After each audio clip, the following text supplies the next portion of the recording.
আসসালামু আলাইকুম। স্বাগতম বন্ধনচনের শিক্ষার্থী তোমাদেরকে।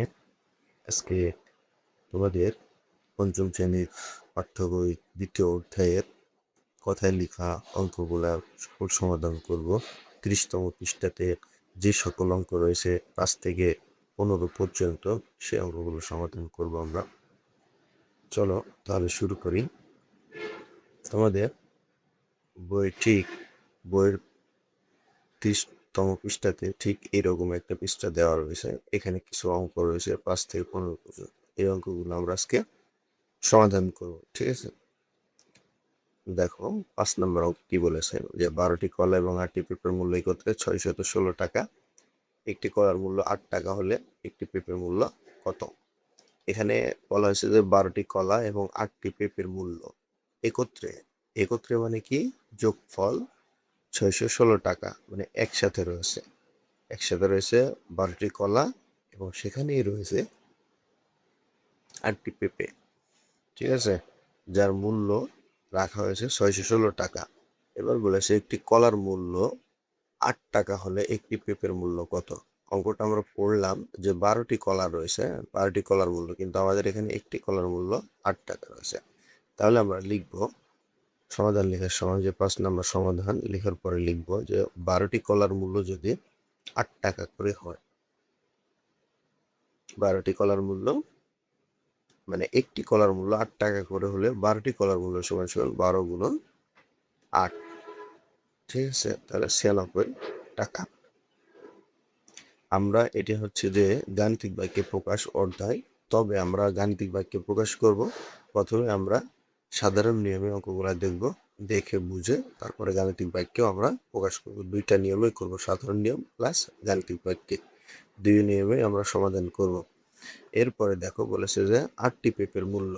আমরা কি করলাম? প্রথমে একত্রে টাকা ছিল ৬১৬ টাকা এবং ১২টি কলার মূল্য ৯৬ টাকা আমরা প্রথমে বের করলাম। কি করলাম? ১২টি কলার মূল্য দিয়ে ১২টি কলার মূল্য সেহেতু ১২ নিলাম এবং একটি কলার মূল্য ৮ টাকা করে, সেই জায়গাতে আমরা ৮ নিলাম। তাহলে আমাদের হলো ১২ গুণন ৮ গুণ করার ফলে ৯৬ হলো। এরপরে যেহেতু ৬১৬র মধ্যে আমাদের এই ১২টি কলার মূল্য রয়েছে, ৬১৬র মূল্য কি ৬১৬র মধ্যে কি রয়েছে? আমাদের ১২টি কলার মূল্য রয়েছে। ৬১৬র মধ্যে রয়েছে আমাদের ১২টি কলার মূল্য, ঠিক আছে?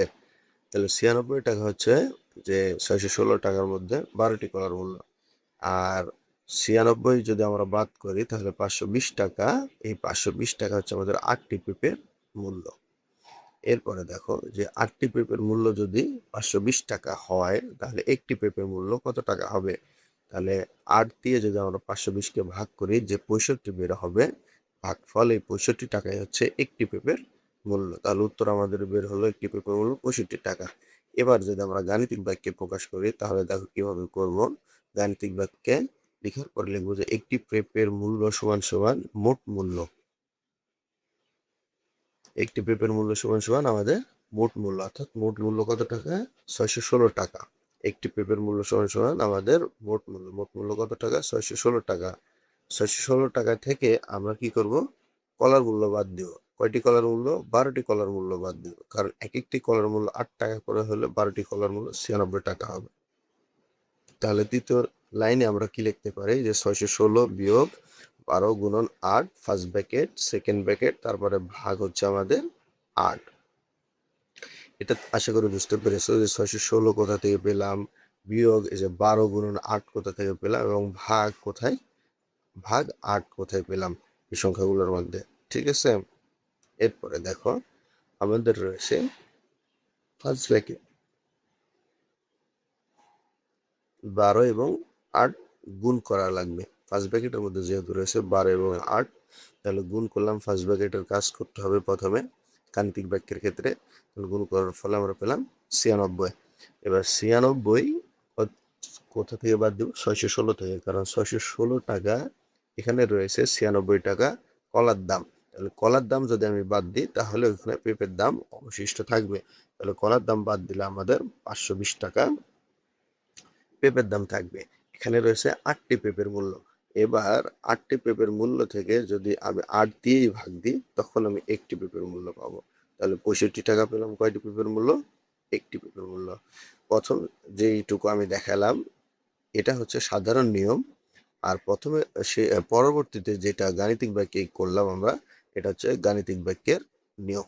পরবর্তী যেটুকু গাণিতিক বাক্যে করলাম এতটুকু করলেও তোমাদের অঙ্কের সমাধান কোনো ভুল হবে না। এতটুকু করলেও তোমরা পূর্ণ মার্ক পাবে। কিংবা ওই পাশের প্রথমের এই পাশের টুকু যদি করো তোমরা, এই পাশের এটাও যদি করো, তাও তোমরা কি হবে, তোমাদের সমাধান ঠিক হবে। কিংবা এই পাশের টুকু করলে তোমাদের সমাধান ঠিক হবে। ঠিক আছে। এরপর দেখো 6 নাম্বার, যে 5টি গরু এবং 8টি ছাগলের মূল্য একসাথে 6,25,800 টাকা। কত টাকা বলেছে? 6,25,800 টাকা। ওইটার মতো যে 5টি গরু এবং 8টি ছাগলের মূল্য একসাথেই দেওয়া রয়েছে। এরপরে বলছে যে একটি ছাগলের মূল্য কত? 17,600 টাকা। তাহলে আমাদের এখানে কয়টি ছাগলের মূল্য বের করতে হবে? 8টি ছাগলের মূল্য। তাহলে আমরা সমাধান লেখার সময় লিখবো যে 5টি গরু 8টি ছাগলের মূল্য একসাথে কত টাকা রয়েছে? 6,25,800 টাকা রয়েছে। তাহলে একটি ছাগলের মূল্য যদি 17,600 টাকা হয়, তাহলে আমাদের ছাগলের মূল্য বের করতে হবে 8টি। তাহলে 8টি ছাগলের মূল্য সমান সমান কত হবে? এবার আমরা 17,600 গুণন 8 দিব। দেওয়ার ফলে আমাদের 1,40,800 টাকা। এটা হচ্ছে আমাদের 8টি ছাগলের মূল্য। এবার আমাদের 8টি ছাগলের মূল্য থেকে কি করতে হবে? ওই যে গরু এবং ছাগলের মূল্য একসাথে রয়েছে, ওইখান থেকে আমরা কি করব? বাদ করব ছাগলের মূল্য। তাহলে আমরা কি পাবো? গরুর মূল্য পাবো। তাহলে আমরা বাদ দিই যে 5টি গরুর মূল্য পাওয়ার জন্য মোট যে সংখ্যা রয়েছে, মোট যে টাকার ক্রয় করেছি, সেখান থেকে আমরা ছাগলের মূল্য বাদ দিলে 4,85,000 টাকা পাচ্ছি 5টি গরুর মূল্য।